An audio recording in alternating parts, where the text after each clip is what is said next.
We are back in business on a snowy night at Old Trafford, coming off a 7-0 loss. That is the perfect way to bounce back. It's Man United 4, Real Betis 1. Here are my player ratings. We're back.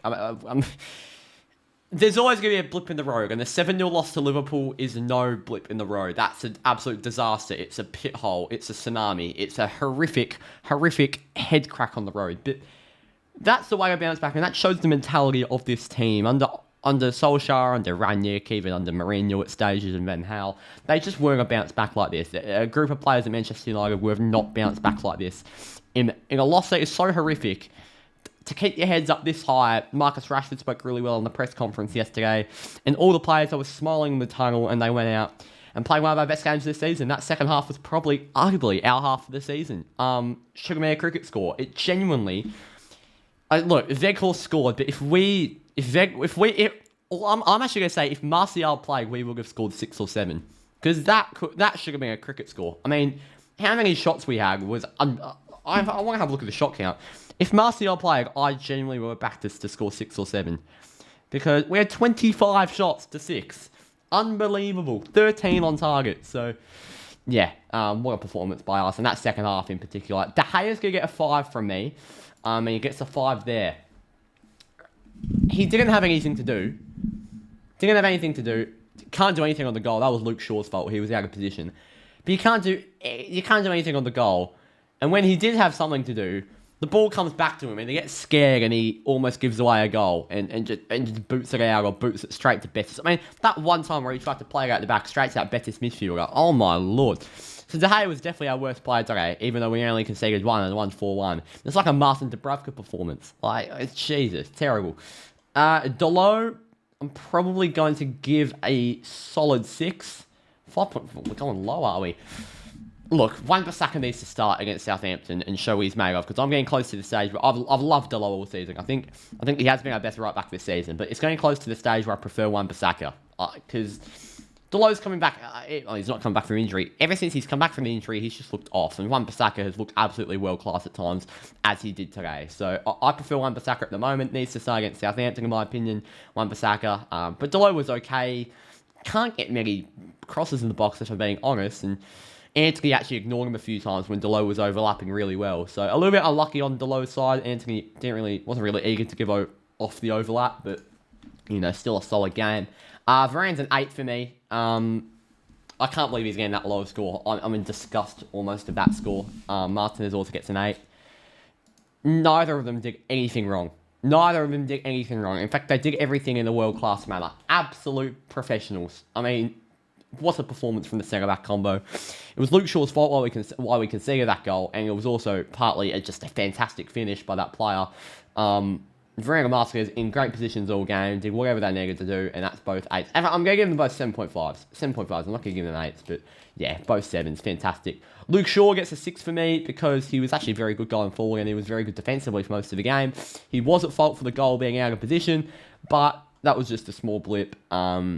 It wouldn't have been a small blip if we drew the game, but we won the game, which is Luke Shaw's lucky for, and he was a big part of that. He went forward so well in that inverted fullback role. Defensively, also looked very sound at most times, and the consistency of Luke Shaw is on a different level. Apart from last game where he was one of the worst in a bad bunch, I thought he was fantastic. Casemiro, I'm going to give a 6.5, to be honest. I don't think he was actually a 7. I'm going to give a 6.5. There's a clear difference. McTominay and Casemiro are an absolute daylight, and we all know that, which is why Casemiro 6.5 is still a fantastic game. He gave away the ball on the goal, and he gives away the ball a little bit too much for my liking. He's not a passer. He's obviously not Christian Eriksen in defensive midfield. That would be stupid. But I just feel he could do better in some scenarios, not give away the ball in some very vulnerable positions. I think Casemiro does need to work on that in his game. But look, that shows there's always room to improve, even for the best midfielder in the world. Fred, I literally don't know where to rank him. I'm going to have to give him a 6, because I'm not sure if he had a good game or a bad game, because he's just so patchy. It was give away the ball 5 times in a row on one 10-minute patch, and then on the next 10-minute patch, he's got the tenacity of a lion. He's making key passes through to our wingers. He's such a patchy player, Fred, and I thought it was a very patchy game, to say the least. I thought he had good areas, thought he had bad areas. Bruno, 8.5, man of the match. Unreal. Created the 2 goals, scored one. Created 2 goals, scored one of the goal. I mean, what else do you want from Bruno? He is the captain. His body language in the Liverpool game was abysmal, and he bounces back in a manner that you cannot fault. 8 out of 10 for Bruno Fernandes. What a performance, man of the match. Anthony, probably a 6.5 from, and I'll give him a 7 because he scored. I always give a player a 7 that scores, because Anthony, I thought, was a little bit selfish at times, but the positions he gets himself in, and the shots he can put up are so dangerous, and it gets the defenders so worried. I was really confused with the Betis left back at times, because he kept on even one of the centre backs, he kept on keeping Anthony to be able to cut in with his left foot. He was always just defending like he was going to whip in the cross with his right foot. I'm not sure what the defender was doing, but I thought the defender definitely played into Anthony's hands today. And well, he's still got a lot of room to improve. What a goal from Anthony. It seems like every single goal he scores is a 10 of 10, and probably should have had a hat-trick. Missed quite a few too many chances. Rashford, 7, scored his goal, made some fantastic runs, came off at the hour mark, and just did a Marcus Rashford job. You know, it's a good day at the office when you can bring Rashford off that early. Weghorst, I'll give him a 7 because he scored. You cannot tell me he's a Liverpool fan. You cannot tell me he's a Liverpool fan. No matter what he's said in the past, no matter if he touched the Anfield sign or not, you cannot tell me. He scores a goal, he's second for the club. The passion he shows is unbelievable. He shed a tear after the goal, and I love that. Yeah, you cannot dispute his passion for the club. Probably should have had 3 if we had Martial in. Martial would have had a hat-trick because of how slow and unclinical Weghorst is. But, yeah, what a performance. I actually think in the first half hour, Ten Hag told Weghorst to get the fuck out of the build-up and start making runs. And that's where we kept putting balls in. Weghorst wasn't in the graveyard shift. He was getting heaps of chances, and he just couldn't put one in the back of the net. Ten Hag told Weghorst to get back into the build-up. It probably didn't work as well as when we were playing without him in the build-up. I thought it was a bit more fluent without him, but, you know, moving him back into that false nine position, allowing the wingers to overlap with the fullbacks was a really smart tactical change from Ten Hag, and it brought Weghorst back into a position where he was more likely to score off a rebound, as he did. And he scored both of his goals off rebounds. Wan-Bissaka's probably a 7.5 for me. He's my preferred right back at the moment, to be honest. I don't think there'd be a way back for him at this club, but Wan-Bissaka's my preferred right back. I adore watching him play. Offensively, he's improved in a fantastic manner. Phenomenal manner. Defensively, sound as always.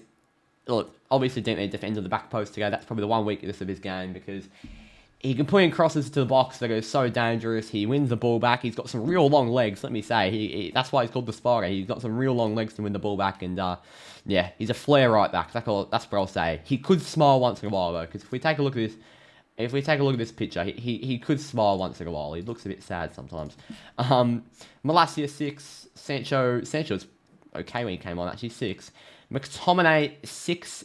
That's just a low score. McTominay got the shot off that gave Weghorst the goal on the rebound. Pellistri a 7. I mean, makes the immediate impact with the flair, puts the ball into the box. McTominay has the hit, rebounds to Weghorst. Fantastic. Pellistri, for me, needs to start against Southampton. I think the right side needs to have an overhaul for Southampton. I think for the Southampton game, I think get rid of Anthony and Dello, give him a rest, and I think put Pellistri and Wan-Bissaka in to prove themselves. I think Pellistri deserves to start. I think he's been good enough. Ten Hag, for me, is probably an 8. I thought the decision to pull Weghorst back into that false 9 position was a game changer. I think his substitutions were actually perfect today. He's learned his lesson from playing BRUNO on the left wing. And I think he's actually made a really good underrated change throughout the game.